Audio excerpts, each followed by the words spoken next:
Big बॉसने पुढे केली पैशाची बॅग। तर या स्पर्धकांनी टुपकून उचलली बॅग आणि आलेला आहे घराच्या बाहेर आणि लांब झालेला आहे स्पर्धकांच्या रेस मधनं। तर मित्रांनो, कोण स्पर्धक आहे जिने बिग बॉसची बॅग उचललेली आहे या व्हिडिओमध्ये मी तुम्हाला सगळं सांगणार आहे। तर तुम्हाला माहिती मित्रांनो की बिग बॉस जेव्हा शेवटचे 4 कंटेस्टंट राहतात ना, तर एक पैशाची बॅग पुढे करतं आणि त्यांना म्हणतं की तुमच्या 4 पैकी कोणाला पैशाची बॅग उचलायची त्यांनी बॅग उचला आणि बिग बॉसच्या घराच्या बाहेर या। तर मित्रांनो, त्यावेळेस बिग बॉसचा असा कल चालू होता की सूरज चव्हाण ती बॅग उचलल आणि बिग बॉसच्या घराच्या बाहेर येईल, कारण की पैशाची गरज सूरज चव्हाणला सगळ्यात जास्त आहे।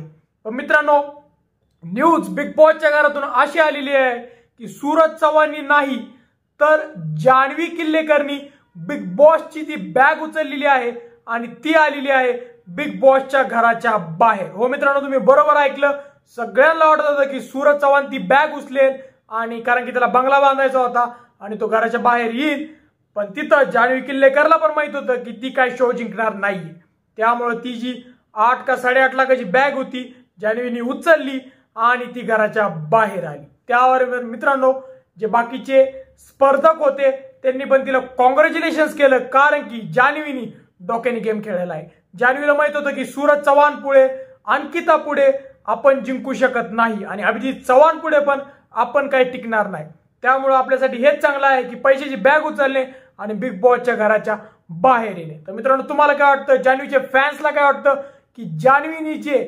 पैशाची बॅग उचलून बाहेर आलेली आहे ते बरोबर केलं की नाही हे आम्हाला कमेंट सेक्शन मध्ये सांगा। व जर तुम्हाला आमचा व्हिडिओ आवडला असेल व्हिडिओ लाईक आणि शेअर करा। व जर तुम्ही चॅनल नवीन असल्यास चॅनलला सबस्क्राईब करा। धन्यवाद।